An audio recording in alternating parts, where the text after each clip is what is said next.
नमस्ते सबैजनामा। आज हामी ओबेसिटी र classification of adult based on obesity को बारेमा चाहिँ जानकारी लिने छौं। र यो ओबेसिटी चाहिँ के हो, मोटापा चाहिँ के हो, मोटोपन के हो भनेर चाहिँ हामी जानौं। त यसलाई चाहिँ हामीले चाहिँ कसरी बुझ्न सक्छौं कि ओबेसिटी चाहिँ यसको डेफिनेसन भन्यो भने obesity is an abnormal growth of adipose tissues which leads to increase in fat cell size, their number or both. So मैले के भने obesity चाहिँ के हो, abnormal growth of adipose tissue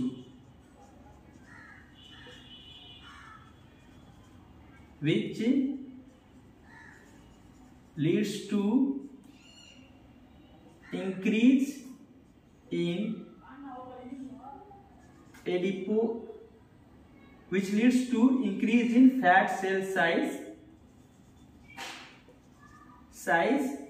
their number or both. So obesity हम कसरी बुझ्न सक्छौं कि abnormal growth of adipose tissue which leads to increase in fat cell size, their number or both. So अब यसमा चाहिँ हामीले चाहिँ बुझ्नुपर्ने कुरा के छ कि यो क्लासिफिकेसन अफ एडल्ट्सलाई चाहिँ हामीले चाहिँ बीएमआई मा हामीले चाहिँ क्लासिफाई गर्न सक्छौं, वर्गीकरण गर्न सक्छौं। कसरी गर्छौं हामी? पहिला त सर्वप्रथम बीएमआई लाई हामीले चाहिँ क्युटलेट इन्डेक्स पनि भन्छौं, अल्सो कल क्युटलेट इन्डेक्स। यो पनि कहिलेकाहीँ एक्जाममा सोध्ने गर्छ, प्राय चाहिँ लोकसभा आयोगको एक्जाममा।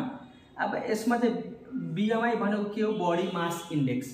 र यसको चाहिँ हामीले चाहिँ मैथमेटिकली निकाल्न पनि सक्छौं, क्याल्कुलेसन गरेर चाहिँ यसलाई चाहिँ कसरी हेर्न सक्छौं हामी, मास इन केजी। हामीले थाहा नै छ एसआई युनिटमा केजी मा चाहिँ हाम्रो मास हुन्छ।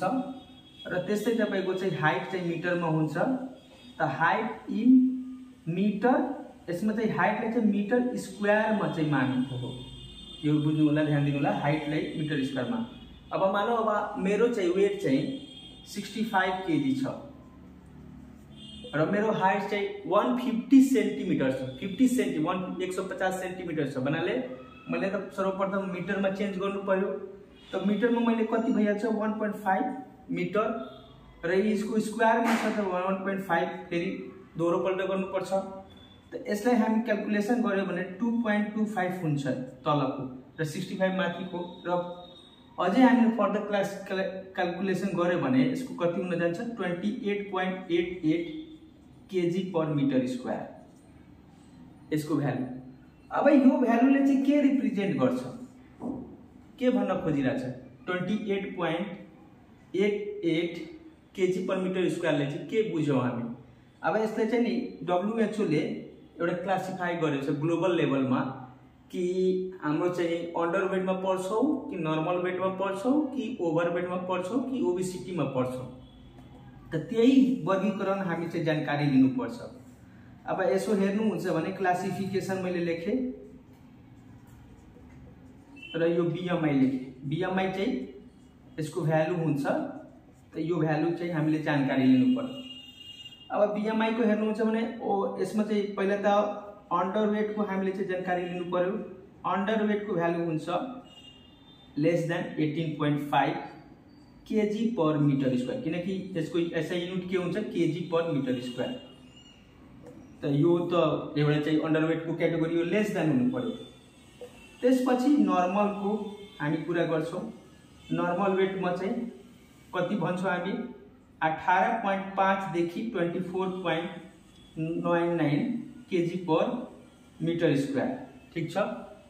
त्यसपछि चाहिँ ओभरवेट को कुरा गर्छौं हामी।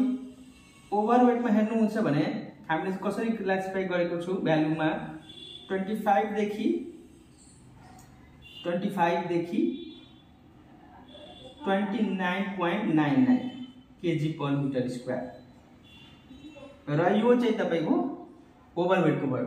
त्यस्तै लास्टमा चाहिँ हेर्नुहुन्छ भने ओबेसिटी को कुरा गर्छौं। र ओबेसिटी चाहिँ कति हो, यसको भ्यालु हेर्नुहुन्छ भने 30 एबभ 30 हुनुपर्ने केजी पर मिटर स्क्वायर। र ओबेसिटीलाई फर्दर स्टेज 1 स्टेज 2 स्टेज 3 पनि हामी क्लासिफाई गर्न सक्छौं।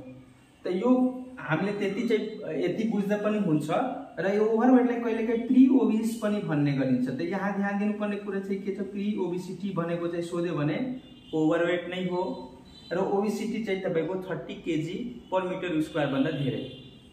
जुन मेरो भ्यालु आयो मेरो वेट को र हाइट को 28.88 आएछ, जुन चाहिँ कहाँ परिरहेछ यस भित्र पर्छ भ्यालु। त यो के भयो ओभरवेट। त मेरो वेट चाहिँ के भयो ओभरवेट मा चाहिँ म क्याटेगोराइज भएको हो, यसरी बुझ्न सक्छौ।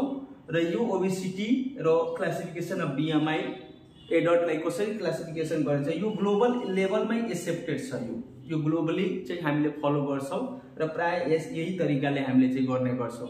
अरु पनि तरिका छ, बडी वेस्ट हिप रेशियोले, वेस्ट तपाईको चाहिँ सर्कम्फरेन्स को हेल्पले, पोन्डेरियल इन्डेक्स छ, त्यस्तै तपाईको ल्यापेज एउटा चाहिँ लोरेन्स इन्डेक्स छ। त डिफरेन्ट छ, तर यो हाम्रो चाहिँ सबभन्दा युजफुल र मोस्ट कमनली युज मेथड हो।